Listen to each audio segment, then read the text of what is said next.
Coucou les amis, je suis ravie de vous retrouver pour cette nouvelle vidéo. Je suis Audrey d'Énergie Libre, énergiologue, énergéticienne et cartomancienne, et nous allons voir dans quelles énergies nous allons être bénis cette semaine.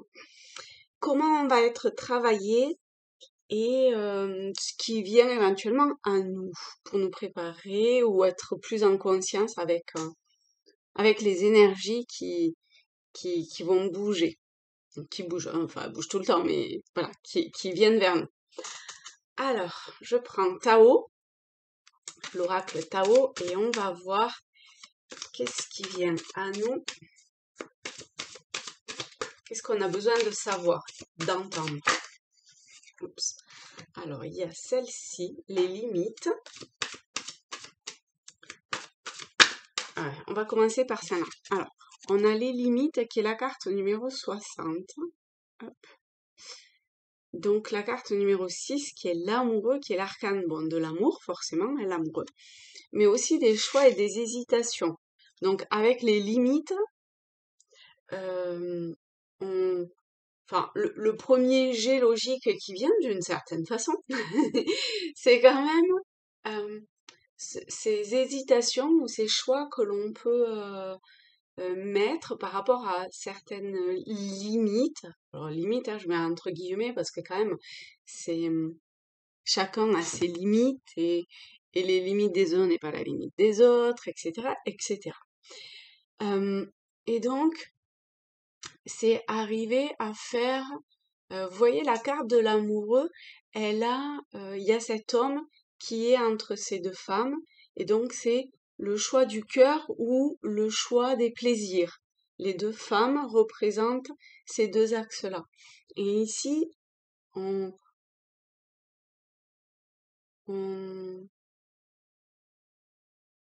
nous invite à,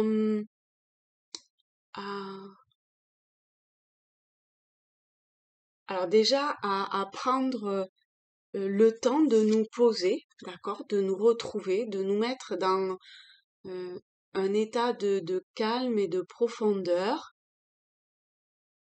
afin de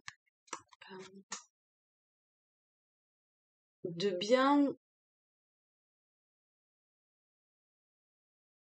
mettre en évidence ces divers choix. Il y en a peut-être plus que deux.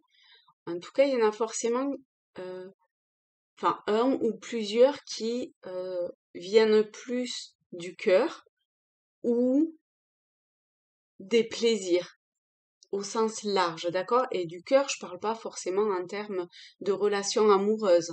C'est vraiment de ce centre cœur, d'accord? Et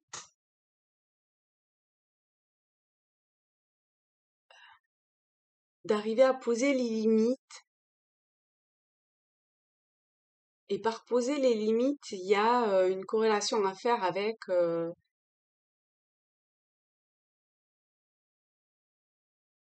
alors,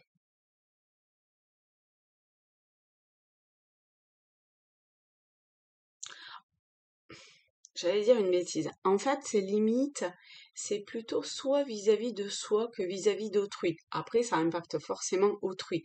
Mais c'est quelles sont les limites, alors vers quel axe on souhaite aller. Donc forcément, il y a des limites qu'il est bon de, de prendre en considération pour pouvoir avancer vers un des deux choix, le choix du cœur ou le choix des plaisirs, des loisirs, vraiment apprendre au sens large, d'accord? Le choix du cœur, c'est un choix, enfin, autant l'un que l'autre, en fait, c'est pas un choix de raison, c'est un choix de conscience. C'est en conscience, en tout cas ici, vous voyez, lorsque l'on trouve cette paix intérieure, ce calme, cette sérénité, c'est voir où ça vibre. d'accord? Vous pouvez faire aussi une visualisation et visualiser une bassine remplie d'eau, vous voyez, et vous dire, ok, donc si je fais ce choix, comment est l'eau?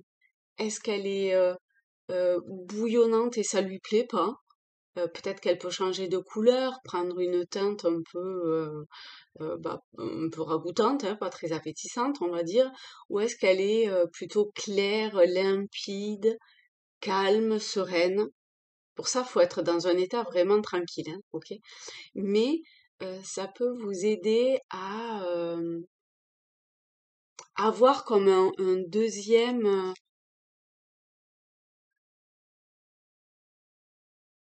une deuxième, ah zut, j'ai perdu le mot. Euh, euh, ah, ma dyslexie qui revient. Une deuxième confirmation. Voilà, merci, je vous ai entendu. Confirmation. Ok, ça peut prendre un peu de temps. Donc vous pouvez passer par certains rituels si vous voulez. En tout cas, tout ça, c'est clairement dans l'introspection, on n'est pas encore dans l'action. D'accord? Donc c'est, hop, je vous la laisse ici, même peut-être ici, voilà, comme ça. Et je vais prendre une deuxième carte pour voir s'il y a un message complémentaire à avoir pour cette semaine. Alors, non, c'est pas avec ce jeu-là. Ça va être avec les rêves enchantés. Donc on va prendre le Lenormand. Et hop, on va le mettre dans le bon sens. Et on est parti. Je pense qu'il y en aura 3. Alors, quel est le message complémentaire? Il y a celle-ci. Donc c'est le livre. Hop. Avec cette roue. Peut-être ces schémas de répétition où il y a quelque chose de cyclique qui peut revenir ou que 6, 7, 8. Alors, on va... Oups, voilà. Il y en a une autre qui est tombée. Oui. Et c'est la loupe. On est encore sur le chiffre 8. Donc, il y a un équilibre à... Ah ben, il y en a 4. Alors, voyons voir. Hop, je vais monter celle-ci. Voilà. Alors,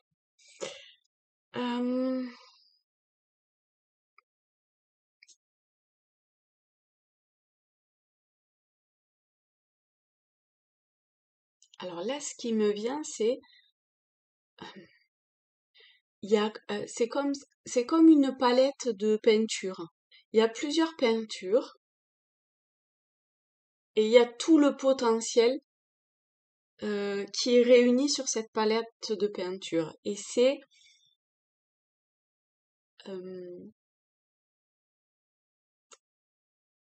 je sais pas, il y a un focus à faire. Si on a le nez trop près de cette palette de peinture, on va voir qu'une seule peinture, une seule couleur, pardon. Et une seule texture également, parce qu'il peut y avoir plusieurs textures dans les couleurs. Il peut y avoir plusieurs, plus ou moins épais ou visqueux, solides, etc., liquides. Et c'est en arrivant à prendre une hauteur, une distance avec cette palette que vous allez pouvoir mieux appréhender la façon dont vous allez pouvoir jouer avec les textures, avec les couleurs, avec les mélanges, avec tout le panel de possibilités qu'offre cette palette de peinture. Ok. Et peut-être que la façon que vous aviez jusqu'à maintenant d'utiliser cette palette de peinture, euh, elle vous a très bien convenu jusqu'à maintenant, d'accord? C'était ok. Mais quand même, à chaque fois, il y avait un petit truc qui raclait à un moment donné. Vous sentiez que euh, il y avait autre chose à,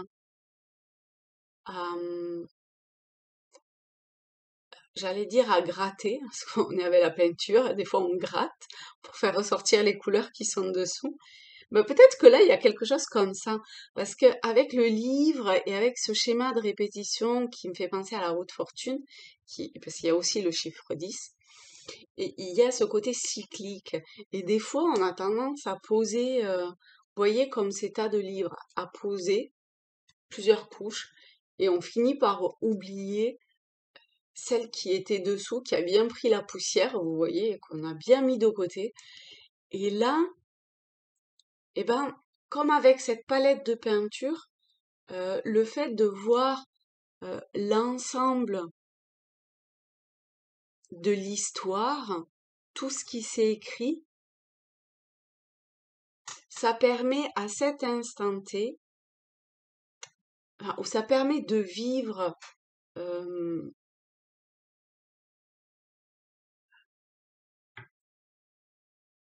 là maintenant, en, en, en, en laissant de côté en fait ce, ce truc qu'on avait l'habitude de faire ou je sais pas, de dire, un mode de fonctionnement, juste être là maintenant pour pouvoir aller vers la sortie de ce labyrinthe dans lequel on s'est engouffré pendant autant de temps.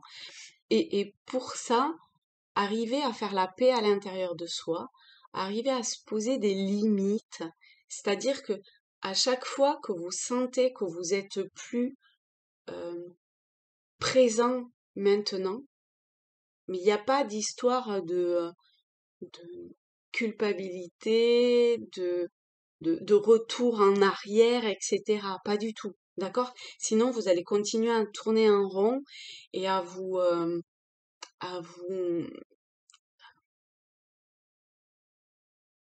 perdre dans les méandres de votre mental. Et le but, c'est d'arriver à en sortir. Et pour ça, il y a un vrai comme coup de chance de, de,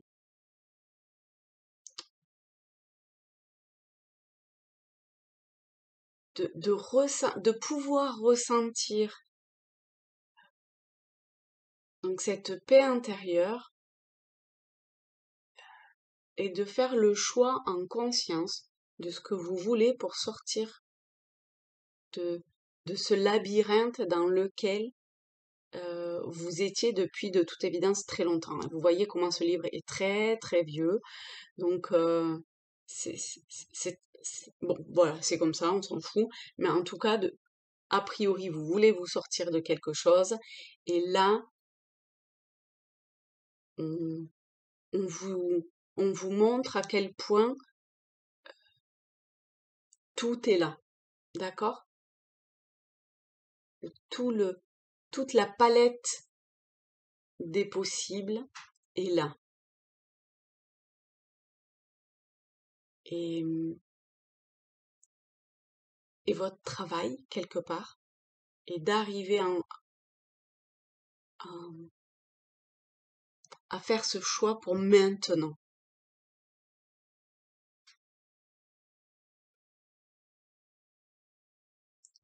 Ok. Est-ce qu'il y a autre chose? Non. Non. Ok. Eh bien écoutez, je vous fais de très gros bisous à tous, à toutes, et je vous dis à très vite. Une belle semaine à tous. Bye bye.